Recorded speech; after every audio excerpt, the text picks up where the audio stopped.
Even if a vaccine is released soon, the next administration will face hard choices. What would a Biden administration do in January and February that a Trump administration wouldn't do? Would you impose new lockdowns for businesses and schools and hotspots? A federal mandate to wear masks? You have 2 minutes to respond without interruption. Thank you, Susan. Well, the American people have witnessed what is the greatest failure of any presidential administration in the history of our country. And here are the facts.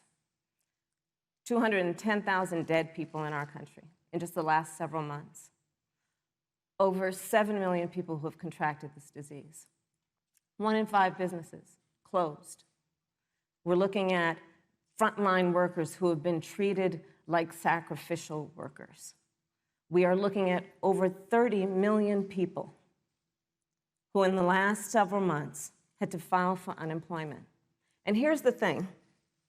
On January 28th, the Vice President and the President were informed about the nature of this pandemic. They were informed that it's lethal in consequence, that it is airborne, that it will affect young people, and that it would be contracted because it is airborne. And they knew what was happening, and they didn't tell you. Can you imagine if you knew on January 28th, as opposed to March 13th, what they knew, what you might have done to prepare? They knew and they covered it up. The president said it was a hoax. They minimized the seriousness of it. The president said, you're on one side of his ledger if you wear a mask, you're on the other side of his ledger if you don't.